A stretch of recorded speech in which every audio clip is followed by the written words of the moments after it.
اور بچے کم پیدا کیے جائیں. لیکن یہ تو ہم تسلیم کر رہے ہیں نا کہ وسائل رزق کی صحیح تقسیم نہ ہونے کی وجہ سے یا وسائل رزق پر چند خاندانوں کا قبضہ ہونے کی وجہ سے یا وسائل رزق سے حاصل ہونے والی جو معیشت ہے وہ صحیح تقسیم نہ ہونے کی وجہ سے نتیجہ کیا نکلا اس کا کہ معاشرے میں بے سہارا لوگ پیدا ہو گئے, معاشرے میں غربت عام ہو گئی, بے روزگاری عام ہو گئی, جہالت عام ہو گئی, لوگ بیمار زیادہ ہونے لگ گئے, صحت کی سہولتیں کم میسر ہونے لگ گئیں. گویا خاندانی منصوبہ بندی آپ اس کو بیمار معاشرے کے علاج کے طور پر تو استعمال کر سکتے ہیں, مگر اسے معاشرے کا ایک دائمی, ایک ہمیشہ ہمیشہ کے لیے ایک حصہ اور جز اس کو نہیں قرار دے سکتے. در حقیقت معاشرے کی اخلاقی, سیاسی, معاشی دیوالیہ ہونے کی صورت میں یہ بات کی جاتی ہے کہ ہمیں بچے کم پیدا کرنے چاہیے. مثال کے طور پر اگر کوئی آدمی زیادہ بچے پیدا کرتا ہے تو حکومت تو اس کی تنخواہ میں اضافہ نہیں کرے گی, نہ ہمارے ملک میں ایسا کوئی قانون ہے. اور اگر کوئی پرائیویٹ کمپنی میں ملازم ہے تو ان کے سربراہان بھی یہ نہیں کہیں گے اپنے ملازم سے بھائی آپ کی اب 3 سے 4 بچے ہو گئے, چلے ہم آپ کی اس آنے والے بچے کے لیے 2000 آپ کو اضافی تنخواہ دے دیتے ہیں. جب ہماری حکومتی پالیسی میں بھی یہ نہیں ہے اور ہماری پرائیویٹ جو ادارے ہیں ان میں بھی ایسی کوئی آپشن نہیں ہے, تو اب عوام کو سوچنا ہے کہ انہوں نے کیا کرنا ہے. کیا وہ زیادہ بچے پیدا کر کے اپنے آپ کو ذہنی بیماریوں میں مبتلا کرنا چاہتے ہیں اور زیادہ بچے پیدا کر کے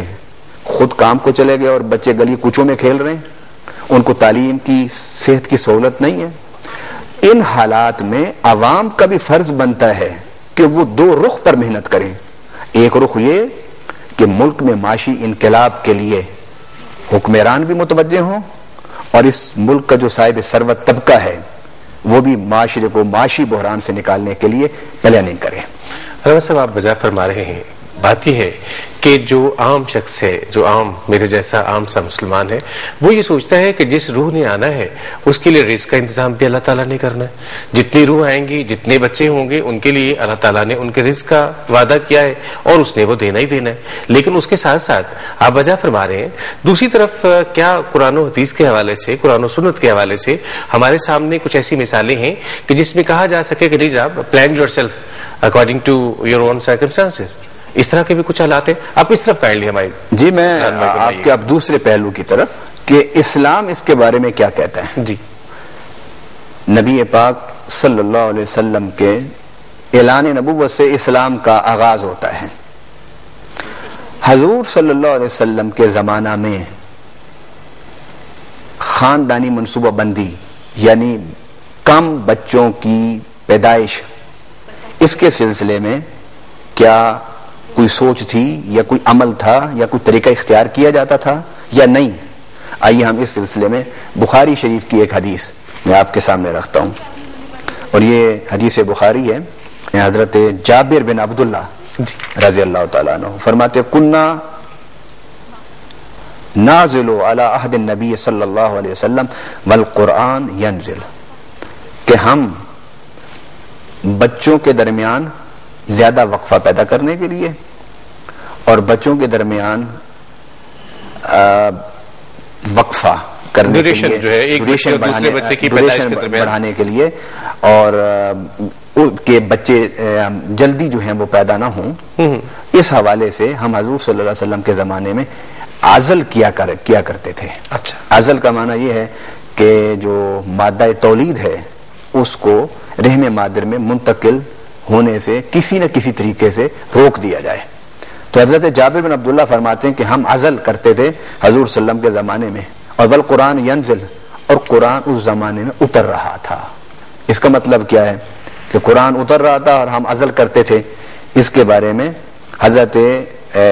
ابن حجر عسقلانی اس حدیث کی وضاحت کرتے ہوئے کہتے ہیں کہ فعلناہ فی زمن التشریع ولو کان حراما لم نقر علیہ، فرماتے ہم ایسے زمانے میں عزل کرتے تھے جبکہ شرعی قوانین بن رہے تھے، اور اگر عزل حرام ہوتا تو ہم اس پر قائم ہی نہ رہ سکتے تھے۔ گویا اولاد کے درمیان مناسب وقفہ پیدا کرنے کے لیے، یا ایک باپ سمجھتا ہے کہ میرے حالات اس حد تک نہیں کہ اب میں کسی نئے آنے والے مہمان کے اخراجات کی ذمہ داریوں کو پورا کر سکوں، یا ریاست یہ سمجھتی ہے کہ اگر ہمارے رہنے والے یہاں پر ملک میں باشندگان اگر اس حد سے متجاوز ہوتے ہیں تو ہم ان کی زندگی کو بہتر بنانے کے لیے کوئی پروگرام نہیں دے سکیں گے، تو اس کے لیے عزل کا راستہ ہے۔ اور یہ عزل کون کرتے تھے؟ اصحاب رسول صلی اللہ علیہ وسلم کرتے تھے۔ حضرت عبداللہ ابن عباس رضی اللہ تعالیٰ عنہ نے بیان کیا ہے، قرآن سے بیان کیا، وہ فرماتے ہیں کہ نساؤکم حرث لکم فأتوا حرثکم انا شئتم، یہ حدیث، یہ قرآن پاک کی آیت سورہ بقرہ میں۔ عبداللہ ابن عباس اور سعید بن مسیب وہ فرماتے ہیں اس کا معنی کیا ہے؟ وہ فرماتے ہیں المعنی، کہ اس آیت کا معنی یہ ہے انشاء عزل و انشاء لم یعزل، وہ منقول عن سعید ابن مسیب، یہ تفسیر کبیر امام غزالی فخر الدین رازی رحمۃ اللہ علیہ نے اپنی تفسیر میں لکھا ہے۔ حضرت عبداللہ بن عباس اس آیت کے یہ معنی بتاتے ہیں کہ شوہر اگر چاہے تو عزل کرے اور چاہے تو نہ کرے، یہ یعنی قرآن سے انہوں نے اس بات کو ثابت کیا ہے کہ عزل کی اجازت ہے۔ اچھا علامہ صاحب، آپ نے قرآن و حدیث کا حوالہ دیا، قرآن و سنت کا حوالہ دیا، ائمہ اور فقہا جو آج کے اس دور کے ہیں وہ اس حوالے سے کیا فرماتے ہیں خاندانی منصوبہ بندی کے حوالے سے؟ دیکھیے، ائمہ اور فقہا آج اس دور میں جتنے بھی ہم مسلمان ہیں وہ ائمہ اربعہ کے پیروکار ہیں، امام ابو حنیفہ رحمۃ اللہ علیہ، امام شافعی، امام مالک، امام احمد بن حنبل رحمۃ اللہ علیہ، ہم ان کے پیروکار ہیں۔ عالم اسلام میں پوری دنیا میں ان کے پیروکار موجود ہیں۔ وہ ان کا کیا نظریہ تھا اس کے بارے میں آپ دیکھیے، لیکن الائمۃ الاربعہ علی جوازہ باذن المرأہ، کہ ائمہ اربعہ چاروں ائمہ اس کے جواز کے قائل تھے کہ اگر بیوی اور خاوند اس بات کا مشورہ کر لیتے ہیں کہ اللہ تعالی ہمیں اولاد دی ہے اور ہمارے وسائل ابھی اس حد تک نہیں کہ ہم آنے والے مہمان کی ذمہ داریاں پوری کر سکیں، تو اگر میاں بیوی کسی بھی وجہ سے بیوی کی صحت اجازت نہیں دیتی، یا باپ زیادہ محنت نہیں کر سکتا، یا باپ محسوس کرتا ہے کہ میرے پاس جو آمدن ہے اس آمدن سے میں آنے والے کو نہیں افورڈ کر سکوں گا، میاں بیوی مل کر اگر اس بات پر متفق